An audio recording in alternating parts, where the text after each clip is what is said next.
production of HelloDolly.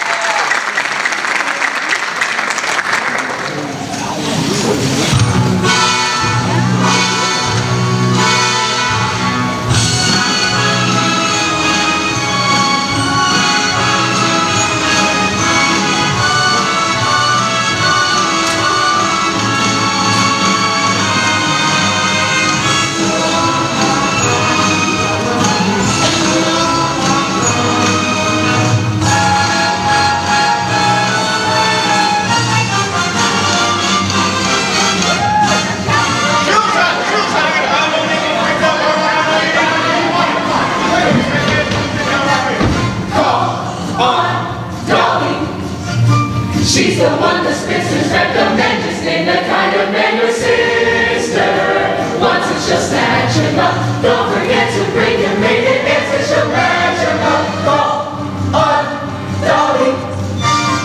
If your eldest daughter needs a friend. Oh,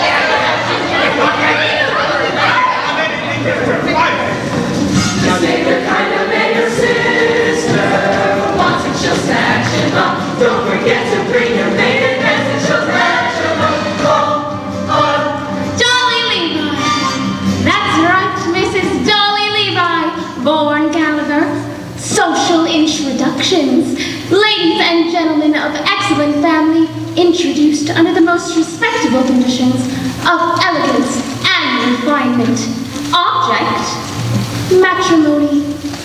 Now, unfortunately, I won't be able to offer my usual lightning services today, as I have a previous appointment in Yonkers, New York, arranging the second marriage of Mr. Horace Van Gelder, the well-known $500,000. As my late husband Ephraim Levi used to say, that means he's got at least 60,000 cash. But I'll be sure to have you carried across some thresholds before the week is out. Now, I might also mention I'm available for financial consultation, instruction in the guitar and mandolin, short distance hauling, and varicose veins reduced. Call on Dolly. She's the one that Spitzers recommend, just name the kind of man your sister wants. It's just match him up. Don't forget to bring your maiden answer. She'll match him up. Call on Dolly. Mr. Kemper, the artist! Oh, you know, I am something of an artist myself. Yes, I do those silhouettes with the scissors and the black paper.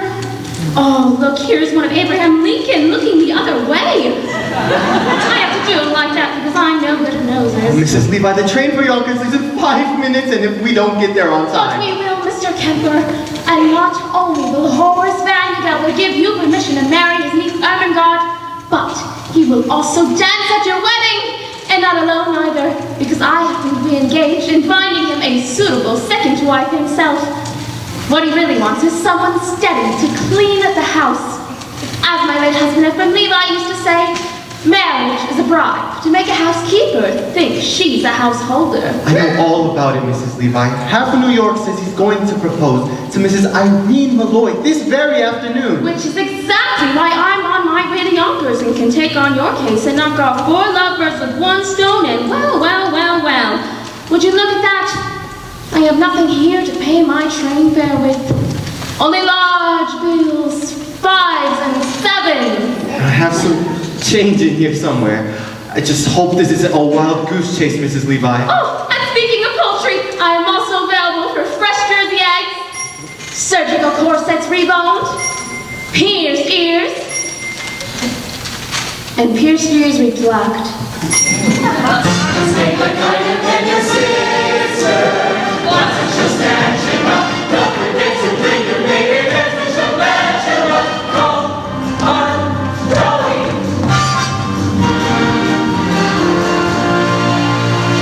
So, tell me, Mrs. Levi, what's in all this for you? A living, Mr. Kemper. Some people paint, some sew. I meddle. I have always been a woman who arranges things for the pleasure and the profit it derives. I have always been a woman who arranges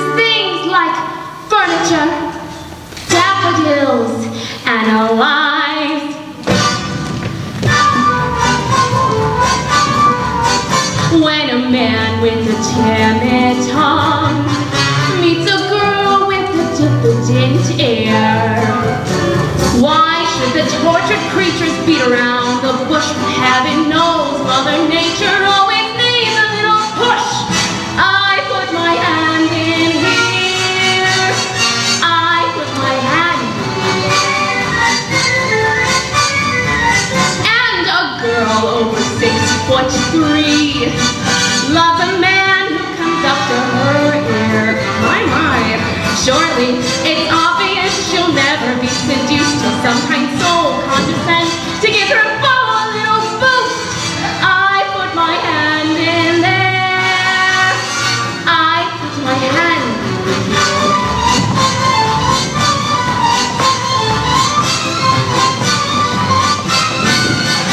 I have always been a woman who arranges things. It's my duty to assist the Lord above. I have always been a woman who arranges things like luncheon parties, poker games, and a love. My aplomb at cosmetic art turned a frump to a trump laden fair. She had a countenance a little bit like Scrooge, but oh, today you would swear the Lord himself applied the rouge. I put my hand in here.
His money and send it out circulating among the people like rainwater, the way you taught me.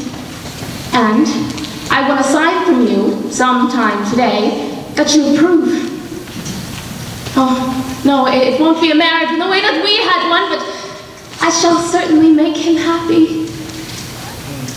And I'm tired, Ephraim.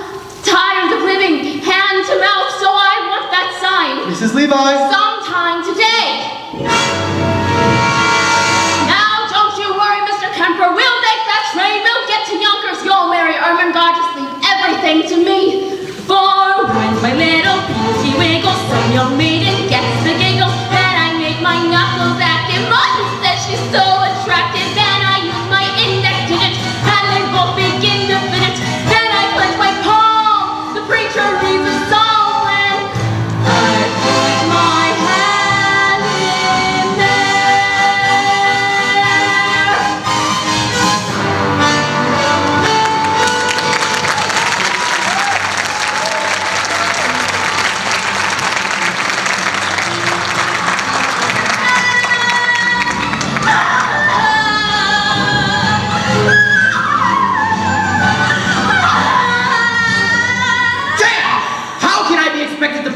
My doctors with all that bellowing in my ears. I can't help it, Uncle.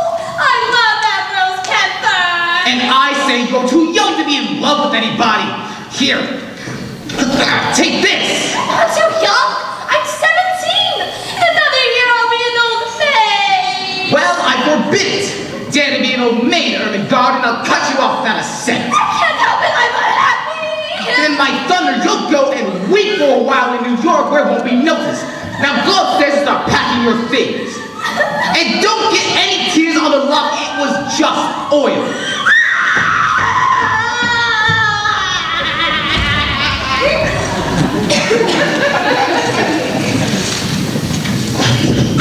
Cornelius Bonavidi! You stamped, Mr. Van Gelder? I did. I got news for you both. I am going to New York this afternoon to march in the 14th Street Association Parade.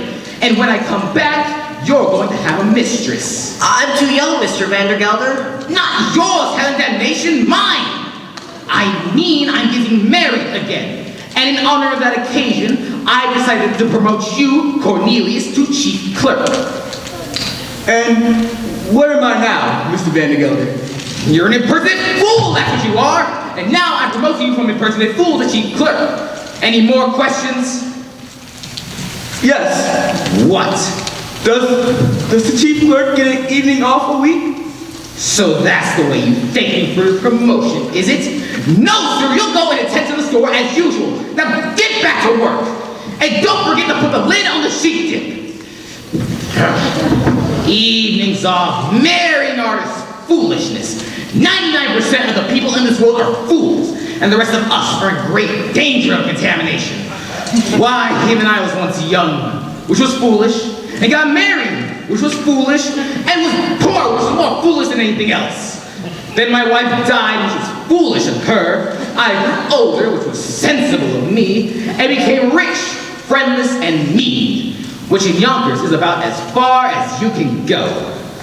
Oh, I know what you're thinking now. Why, a man of such good sense to be planning anything as foolish as getting married again. Well, the answer's simple.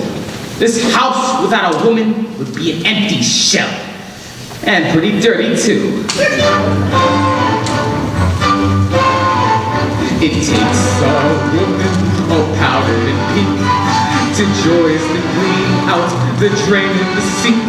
And it takes an angel with long golden lashes and soft-dressed fingers for dumping the ashes. Yes, it takes a woman, a dainty woman, a sweetheart, a mistress, a wife. Oh yes, it takes a woman, a fragile woman, to bring you the sweet things in life.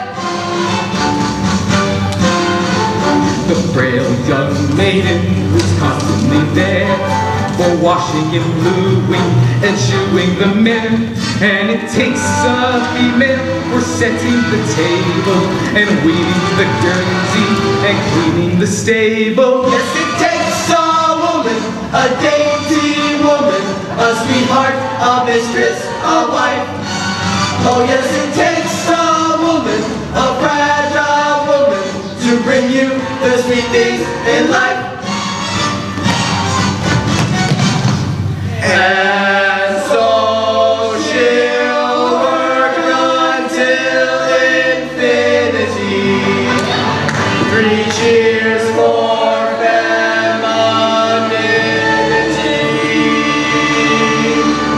Rah, rah, rah, rah, rah, rah, rah, F-E-L-I-T-Y. Get out of here!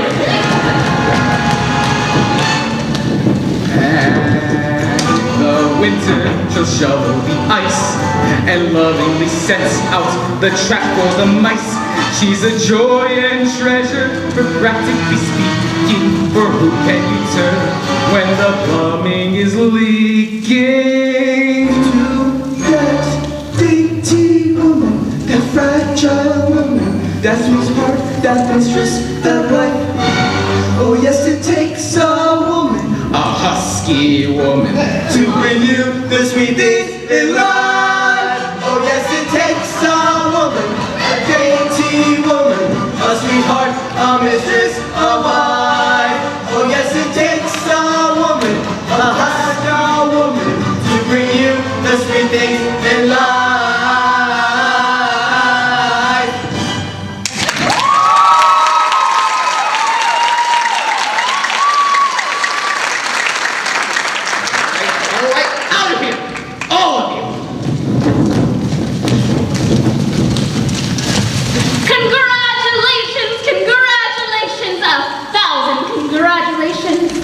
What? Congratulations, Mr. Van Gelder. Oh, New York is buzzing with the news that you practically proposed to Irene Malloy. The streets are lined with eligible young ladies prostrate with grief. All my congratulations. congratulations and sympathy. What sympathy? Did I say that? A slip of the tongue, that's all. No, I'm delighted with the happy news. After all, she wasn't easy to unload. By that I mean, you know what people said, although I, for one, never believed the rumors. No, I didn't. Rumors? What rumors? Nothing to get upset about, Mr. Van de Gelder. I mean, according to all known facts, her first husband passed on quite naturally. It's just that he went so sudden. A few spoonfuls of that chowder she made special for him, and... But it can happen to anyone, there's no truth in it. Just one word of advice, Mr. Van de Gelder. Eat out. Now hold on, Mrs. Levi. You mean to say that Mrs. Malloy... I mean to say nothing, Mr. Van de Gelder. Just friendly advice. Keep away from the chowder. Oh, she's ordered her wedding gown. You should see it. Black. Well, as I said before, Mr. Van de Gelder, congratulations on your forthcoming nuptials, and may you rest, may guardian angels watch over you both, particularly at dinner. Now look here, Miss Levi. You introduced me to Mrs. Malloy, and rumors or not, I intend on calling her this afternoon as arranged. Very well, Mr. Van de Gelder. Then I guess I'll just have to go back to New York and tell the other girl, the heiress, not to wait. What did you say? Nothing. A word. Heiress. Particulars, Mrs. Levi. I demand particulars. Her name? Her name is Money. Ernestina Money. What a lovely name. Picture, if you will, hair as shiny as a newly minted dime, eyes as big and round as silver dollars, skin as soft and mossy as an old greenback. I can feel her now. Age 19, weight 102, waist 47. Waist 47? That's with the money belts. Now, I can arrange for you to meet this Ernestina this very afternoon. I ain't got time, Mrs. Levi. I got to bring my niece Ermengarde to New York this afternoon until she forgets a certain Ambrose Kemper. Well, I can do that for you, Mr. Van de Gelder. I know just how to handle such things. Then I'm marching in the 14th Street Parade. What an amazing coincidence! Guess who's been chosen to ride on the main float? The spirit of 14th Street, Miss Money. Her mother was a cash, you know. All right, Mrs. Levi, I'll go and meet Miss Money at the parade, but I still intend on paying another call to Mrs. Malloy first. Oh, Mr. Van de Gelder, what races you make me run. Very well, I'll meet you on that bench in front of Miss Malloy's hat shop at 2:30 as usual. One more thing. Suppose I decide against Mrs. Malloy, and I don't like Miss Money neither. Well then, I happen to have one more name on my list. A name I know as well as my own. But let's not get into that now. It'll come by itself, all in good time. Don't you worry about it. Oh, but wait till you see Ernestina, Horace. A vision. A dream. It takes a woman of powdered pink to joyously clean out the drain in the sink. And it takes an angel with long golden lashes and soft resting fingers for dumping the ashes. It takes a woman. Da-da-da-da-da.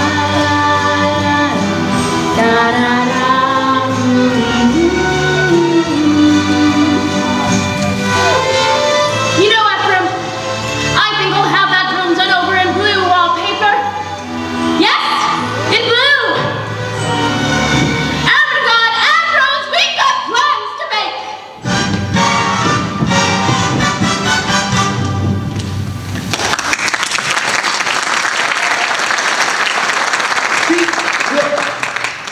Promoted from chief clerk to chief clerk. And if I'm good in another 10 years, I'll be promoted to chief clerk again. 33 years old, Barnaby, and I still don't get an evening free. When am I going to begin to live? You can live on the holidays, Cornelius. Did you forget what they did to us last Christmas? Oh, those rotten tomato cans went bad, and you and I had to clean them with the mess all afternoon. Do you call that a living? No. Barnaby, you and I are going to New York! You mean close the store? Uh-huh. Cornelius, we can't. We'll have to. Some more rotten tomato cans are going to explode. Holy cabooses! How do you know? I'm going to light this candle underneath them. That's how I know. They create such a smell that people won't be able to come into the place for 24 hours. That'll get us an evening free. We're going to New York, Barnaby, and we're going to live. We're going to have a good meal. We're going to be in danger. We're going to spend our money. We're going to be arrested. Holy cabooses! And one more thing. We're not coming back to Yonkers until we each kiss the girl. But, Cornelius, you can't do that. You don't know any girls. I'm 33 years old, Barnaby. I gotta begin sometime. I'm only 17, Cornelius. It isn't so urgent for me. New York, Barnaby. Elevated trains, the lights of Broadway, the stuffed whale at Barnum's Museum. A stuffed whale? A stuffed whale. What do you say? Yes, Cornelius, yes! Now, the first thing to do is make you financially independent. I know, I'll get you a job. Can you dance? I am an artist, Mrs. Levi. I paint. Well then, my card. Mrs. Levi, painters taught how to dance? Now, there's a man, Rudolph Weisenweber, the 14th Street Harmonia Gardens. I'll give you a note to him and we'll see if he can't have you both entered into the polka contest tonight. The prize is a week's engagement and a gold cup. Oh, the cups we won, Ephraim and me. Hold on, Mrs. Levi. No fiance of mine is gonna set foot into a cafe. And I don't mind saying, I'm surprised you have acquaintances in a place like that. Not acquaintances, Mr. Kepler, friends. Friends from days gone by. My late husband, Ephraim Levi, believed in life in any place you could find it. Cafes, ballrooms, yes, even theaters. Why, even when times were hard, every Saturday night like clockwork down those stairs at the Harmonia Gardens restaurant we came, Ephraim and me. It's all very well to come down like clockwork, Mrs. Levi, but you are asking for Ermengarde to go and work there. It's the only way to show horse band together we mean business. Now, you go to the Harmonia Gardens and tell them Mrs. Levi sent you, and incidentally tell Rudolph that Dolly's coming back. And I want a chicken and a table for two for 8 o'clock tonight. The bottom row looks alright, Cornelius. Now move the candles to the ones up top. Not too close. They look like they're ready to burst. Oh, holy cabooses. I can smell that up here. Oh, get this, Barnaby. You and I are going to New York. Out there's a world outside of Yonkers. Way out there beyond this hick town, Barnaby.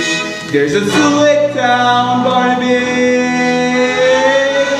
Out there, full of shine and full of sparkle. Close your eyes and see it glistening, Barnaby. Listen, Barnaby.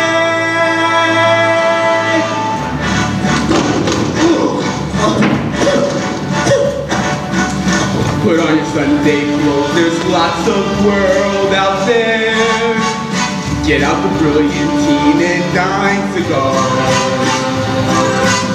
We're gonna find adventure in the evening air. Girls in white and a perfume night where the lights are bright as the stars. Put on your Sunday clothes, we're gonna ride through town. And one of those new horse-drawn open cars. We'll see the show at Delmonico's and we'll close the town and the world. And we won't come home until we kiss our girl. Put on your Sunday clothes when you feel down and out. Shut down the street and have your picture took. Just like a dream, your spirit seemed to turn about. That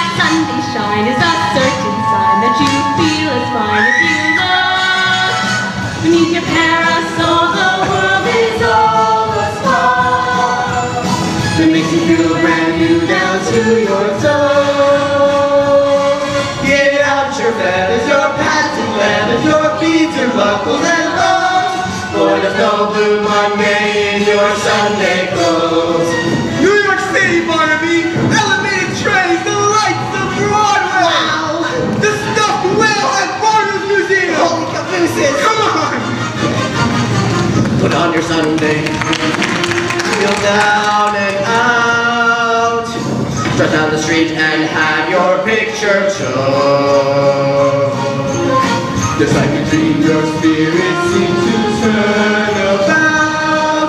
That Sunday shine is a certain sign that you feel as fine as you love. Keep your parasol, the world is all a smile. That makes you feel brand new down to your toes. Get out your feathers, your patent leathers, your beads, your buckles and bows, For there's no Blue Monday in your Sunday clothes.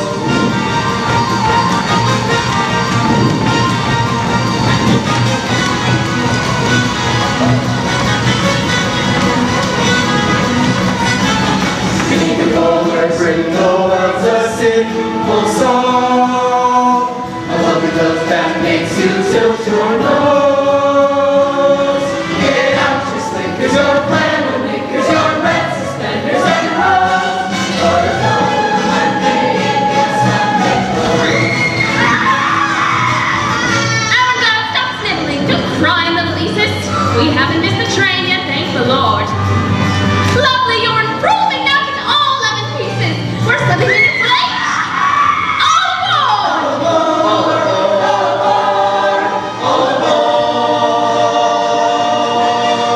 Put on your Sunday clothes, there's lots of world out there. Put on your silk cravats and patent shoes, for I can feel adventure in the evening air. To town we'll trot to a smoky spot where the girls are hot as a fuse. Under house the patent at the turn of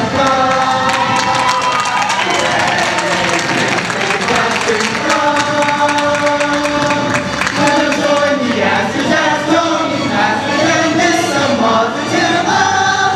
That we won't come home, that we won't come home, that we won't come home until we fall in love.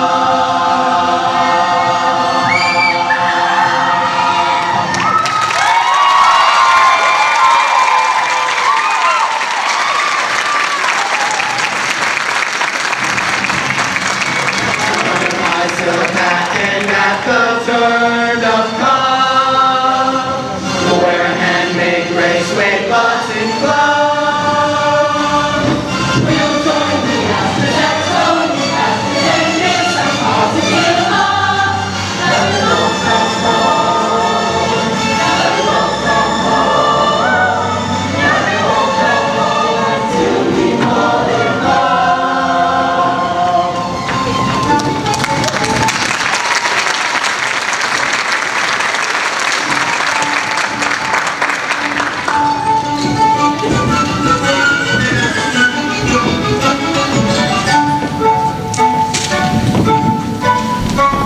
Oh dear, oh my! Will you look at that? 10 o'clock and the shop's not opened yet. It's all because of that impending marriage, I tell you. What marriage?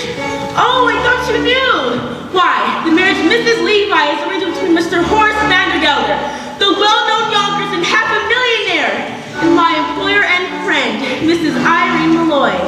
Although if you ask me, he'd never take the place of her late husband, Mr. Peter Malloy. May he rest in peace, wherever he is. I'm not sure. He was a caution, you know. Oh, it's all too much with the late husbands and new marriages, and on top of everything else. Miss Mortimer, returning this hat for the 3rd time. Same old story. She wants more cherries and feathers. Cherries and feathers to catch a bow, I suppose.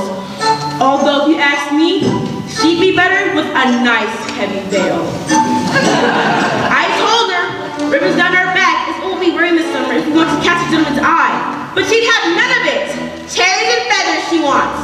On today of all days, when that poor, dear, sweet Mrs. Malloy has enough on her mind with... With what, Minnie? With the door. It's stuck. Stuck? Then push!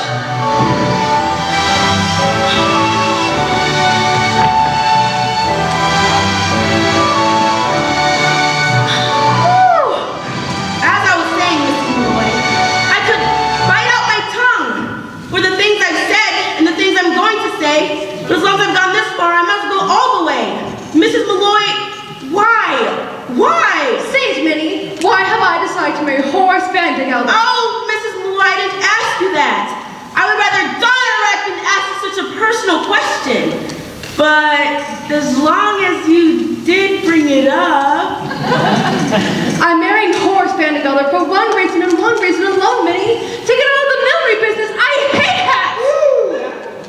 Mrs. Malloy! And I can no longer stand being suspected of being a wiggaboom with nothing to show for it. Oh, Mrs. Malloy! Don't protest, Minnie. All millineresses are suspected of being wicked women. That's why I can't go into restaurants, balls, or theaters.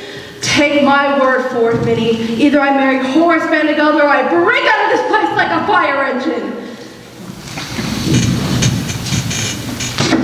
Not Miss Mortimer again. Miss Mortimer, I'll take care of it. No, Minnie. Leave it be. You can make Miss Mortimer another hat if you like. I'm wearing this one myself. Mrs. Malloy, you can't. You're a widow in that hat. Well, it's provocative, that's what. It is, Minnie. Who knows who may come into the shop today? And provocative may be just what I want to be. Mrs. Malloy!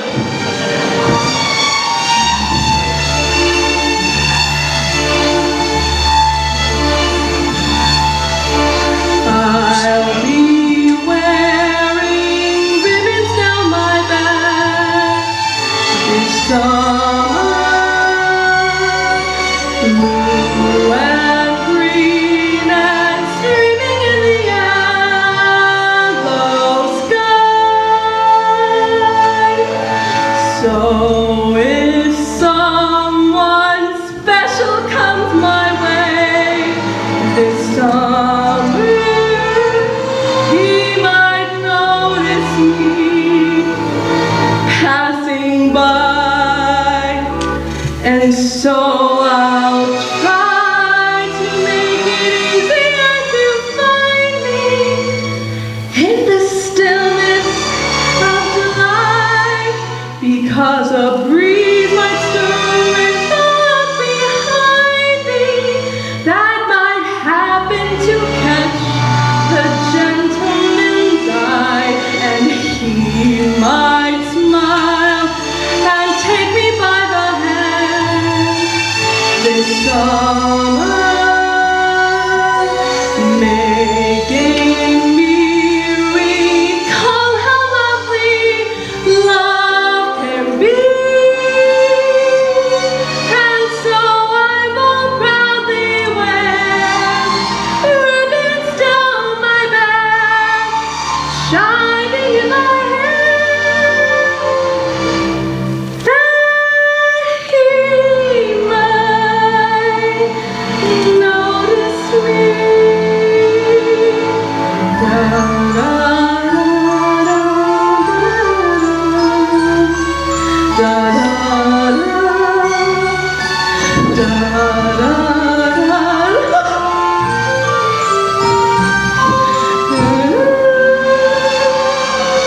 And so I will proudly wear ribbons down my back, shining in my hair, that he might notice me.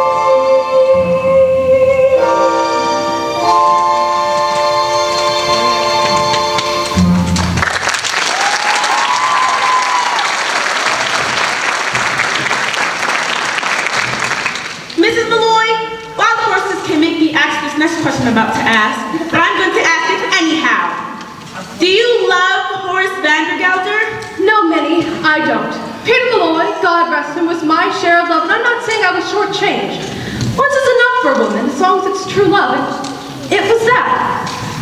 Minnie, look, there are two men staring outside the hat shop. Men? Why, I do believe they mean to come in here. Men? In the shop? Oh, Mrs. Malloy, what shall we do?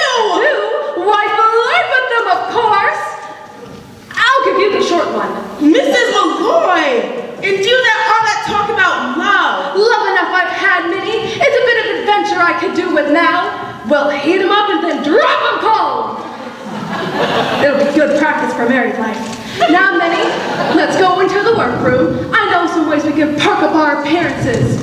Besides, a little wit will make them nervous and easier for us to... If you say vampire, I'll scream. Vampire! Wow. We'll get an adventure out of this yet, Barnaby.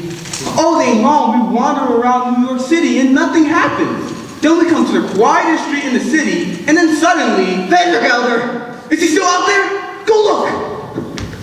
Oh, he's sitting on that bench, Cornelius. Are you sure this is an adventure? You don't have to ask, Barnaby. When you're in one, you'll know it, all right?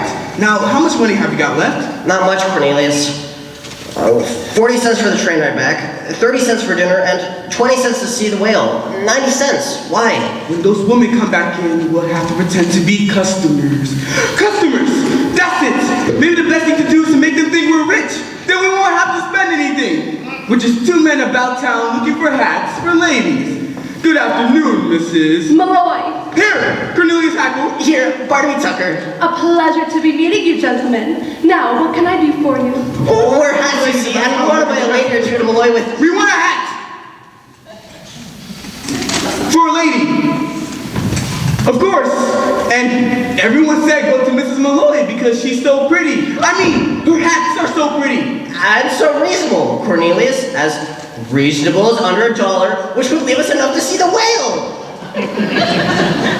You mustn't pay him no mind, man. He comes all the way from Yonkers, New York to see the big whale, and he's all excited. Just keep an eye out on that street, Barnaby, and maybe you'll see it pass by. Is it big and black with mean little red eyes? Yes. It's sitting on that bench. Excuse me, Mr. Hackle, but did you say Yonkers? Well, of course, and forgive me for saying this, but you should really see Yonkers. And by that I mean, maybe your husband would like to see Yonkers too. Oh, I'm a widow, Mr. Hackle. You are? Barnaby, she's a widow! That's too bad. Would have loved Yonkers, especially with all these hats on you. Of course, now Mr. Malloy, may he rest in peace. You're Catholic, right? Well, don't let that worry you. I'd be willing to change. Mrs. Malloy, if you ever happen to have a Sunday free in the near future, I'd be more than willing to show you Yonkers from top to bottom. Well, as a matter of fact, Mr. Hackle, I may be in Yonkers sooner than you may think. Oh, really? You see, I have a friend who lives in Yonkers. You do? Why, you might even know him. Maybe we do. Though it's always foolish to ask in cases like this, isn't it? It's Horace Vandergelder. Horace Vandergelder? Of Vandergelder's Hay and Feed? Do you know him? Oh, no. I hear he's a substantial man and well-liked, they tell me. A lovely man. Just lovely. There's one as far as I know. He's hard as nails. Cornelius? What? I think... Oh, I wonder if your friend might like this one. Begging your pardon, Miss Malloy. What? Gentlemen, what are you doing? I'll explain everything later, Miss Malloy, but you have to help us. Oh, Look out! get out of this cupboard this instant! No, really, Mr. Hackle, Mr. Tucker, if you don't come out of there this instant, I'll be forced to kick you out. Mr. Vandergelder. Mrs. Malloy, I don't suppose Mrs. Levi is here, is she? She was supposed to meet me on that bench 10 minutes ago. Well, she could just go looking for me if she comes. When I make an appointment, I like people to be on time. Here, these are for you. Chocolate-covered peanuts. Unshelled. That's the expensive kind. Did I just see you talking with two men? Men, Mr. Vandergelder, and a woman's hat shop. Now, let's get you into my workroom. I'm so anxious for you to see it. I saw it last week. So you did. So, what's new in the hay and feed business? I hear you have 3 friends. All hard as nails, I mean. What on earth are you talking about? Yonkers! I hear it's a beautiful city. And who's been telling you about Yonkers, may I ask? Nobody. A friend. What friend? Well, you see... He? A customer, Mr. Van de Gelder. Someone quite well-to-do, as a matter of fact, though it's always silly to ask in cases like this, isn't it? It's Cornelius Hackle. Did you just say Hackle? Why, yes, He happens to be my head clerk. That's all. Mrs. Malloy, I demand an explanation. And I'm going to give it to you. Why shouldn't she know Cornelius Hackle? Everyone in New York knows Cornelius Hackle. He's here at the Opera and all the fashionable homes. Why, he's at the Harmonia Gardens restaurant 3 times a week.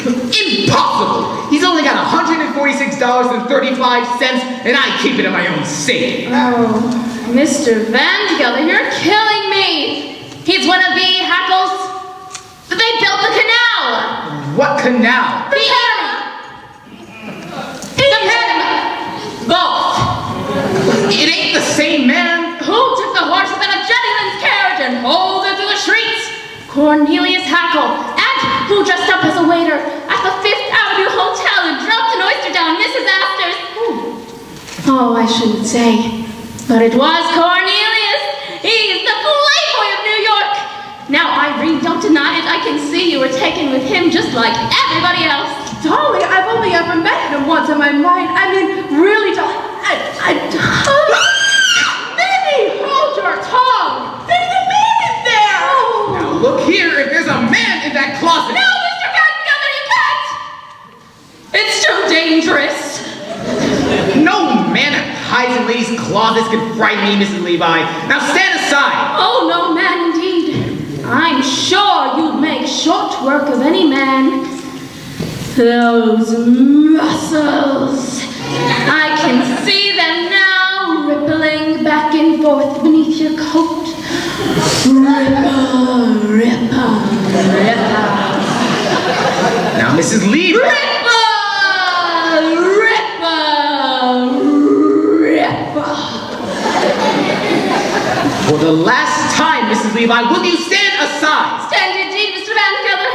That's exactly what the law courts are going to want to know when you're accused of entering that closet without a search warrant. I mean, what do you stand for if not the law of this great land? I know what I stand for. I stand for motherhood, America, and a hot lunch for orphans. Take off your hat, sir. Betsy Ross's flag is tossing. Do you see him on the hill at Gettysburg? Meet that great triumphal arch. If you see him as he's tramping through the grapes of wrath, stand up and march, march, march. Has this not affected you, sir? I came here from a country that oppressed my people. And now I must echo here what was said by that great and patriotic American. Moses!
Mrs. Malloy?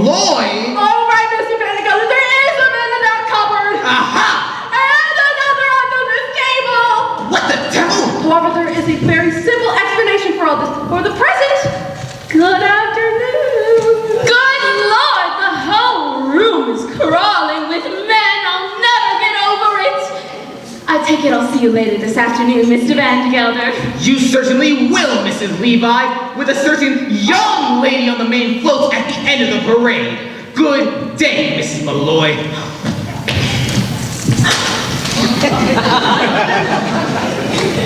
Mrs. Malloy, I can explain everything. So basically, I do not wish to hear any explanations, Mr. Hackle. Just you and Mr. Tucker do me the pleasure of leaving my shop at once, or I'll send for Officer Gilgrave. Well, if you ask me, Irene, getting an officer's letting them off too easy.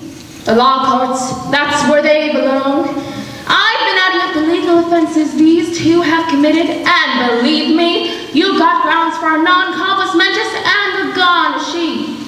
Now, the first thing to do is show that you've tried to settle it amicably first. Have dinner with them. dinner? Is that absolutely necessary, Dolly? It's the way things are done in the law, Irene. Dinner first, garnishee afterwards. Well, if it must be, Mr. Hackle, Mr. Tucker, you may take Miss Fay and myself to dinner. Delighted, Mrs. Malloy. I speak for Barnaby, too. Now, I hear there's a great restaurant down at the railroad station. Oh, no, Mr. Hackle. If their Harmonia Gardens is good enough for your fashionable friends, it's good enough for us. I hear they have a lovely orchestra there, Miss. Oh, no, we couldn't do that, Mrs. Malloy. Now, don't misunderstand me or anything. It isn't the money. It's just that, well, you know, it's the whale. It's the whale. No, it isn't the whale, Barnaby. It's the dancing. You see, in a place like that, they hold dancing contests and exhibitions, and it would take me months, years to learn how. Miss Dolly Levi taught Chief Clerk how to dance? Now, it's very simple. You put one hand here, one hand here. It's absolutely no use. I have no sense of rhythm. Well, absolutely no sense of rhythm is one of the primary requirements for learning by the Gallagher-Levi method. Just give me 5 minutes of your time, Mr. Hackle, and I'll have you dancing through the streets. Now, we will start with lesson 7, the waltz kick turn. Right foot touch, left foot touch, over, back, around, touch, out, over, through, release, unfurl. That's lovely. When I think of the lovely women who will find heaven in your arms. Let's go back to lesson 1.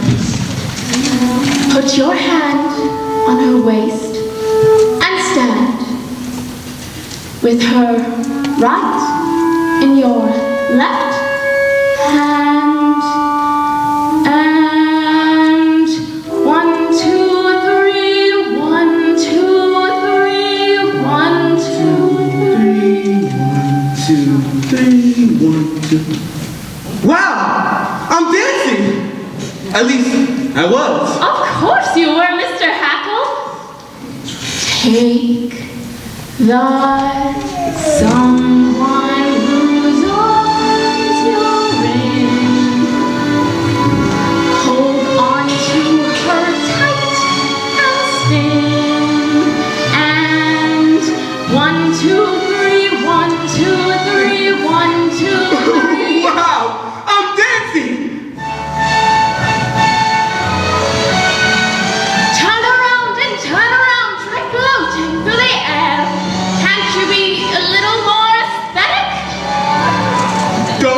My dancing has a polish and a flair. Well, the one I think I'd use is athletic.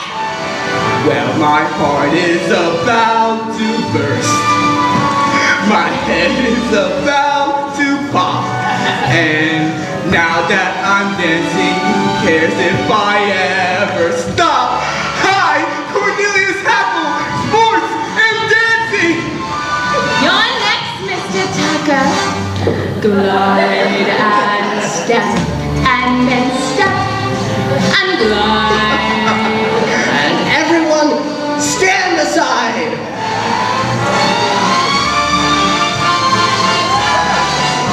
Look, he's dancing! You can learn to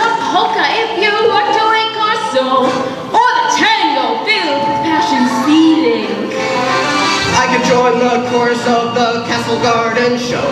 Whatever you do, for gosh sakes, keep breathing. For my heart is about to burst. My head is about to pop. And now that we're dancing, who cares if we ever stop?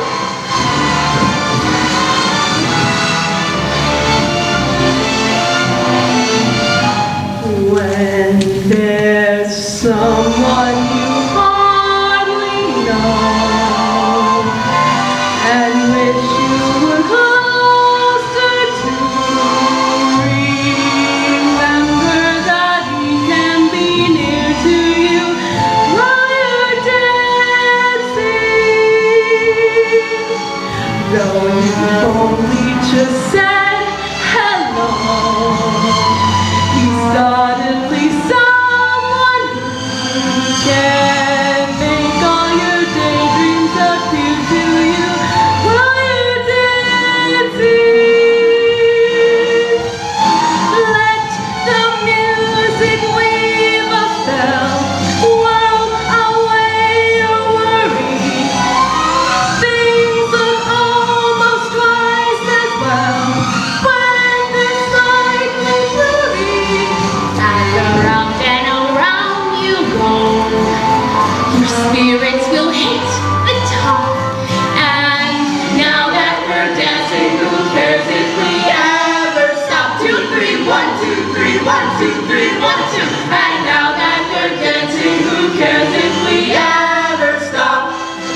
Levi. How are you, Mrs. Rose? The same.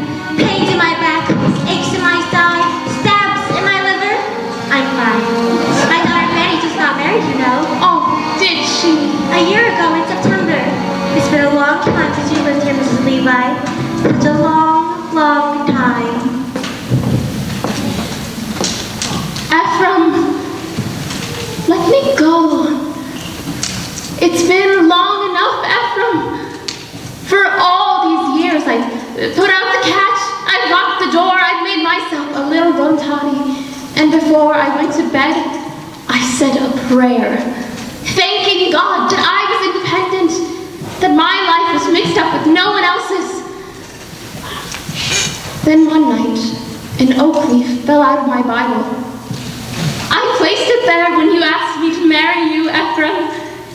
A perfectly good oak leaf, but without color and without life. And I suddenly realized that I was like that oak leaf. For years, I had not shed one tear, nor had I been filled with the wonderful hope that something or other would happen. And so, I've decided to rejoin the human race. And Ephraim, I want you to give me away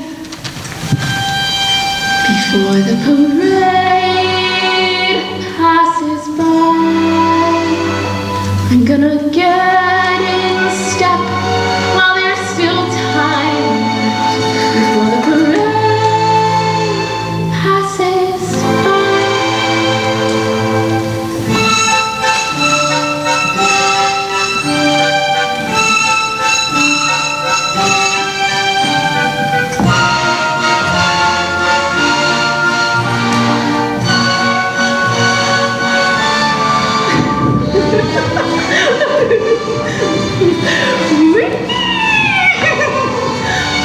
Mrs. Levi, Mr. Happel's going to take us to see the 14th Street Parade.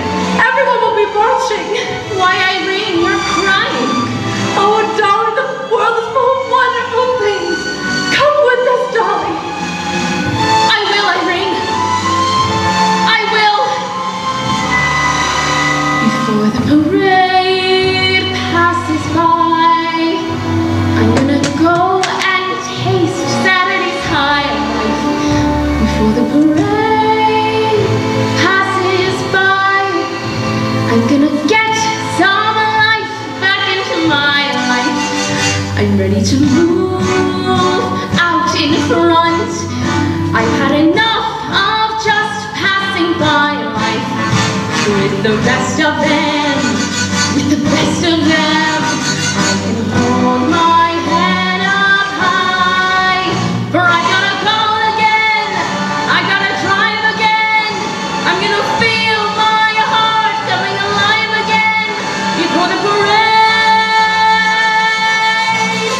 passes by. Look at that crowd up ahead. Listen and hear that brass harmony growing. Look at that crowd up ahead. Pardon me if my own spirit is showing. All those lights over there seem to be telling me where I'm going. When the whistles blow and the cymbals crash and the sparklers light the sky, I'm gonna break through, I'm gonna carry on. Give me an old trombone, give me an old baton. The parade passes by. Listen and hear that brass harmony growing. When the parade passes by, pardon me if my old spirit is showing. All those lights over there seem to be telling me where I'm going. When the whistles blow and the cymbals crash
Levi, she's beautiful.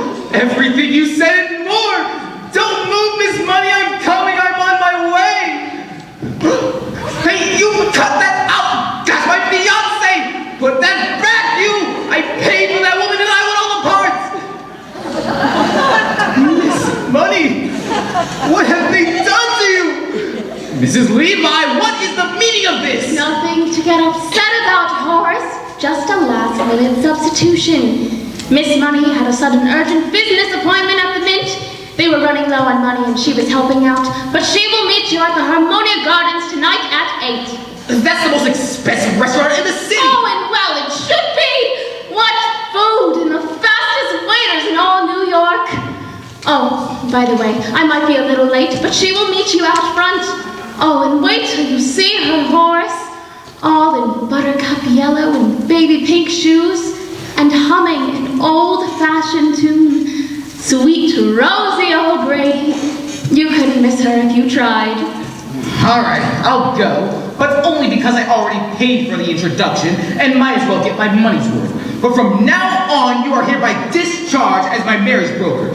Is that clear? From now on, Dolly Gallagher, you are just a normal woman like anyone else.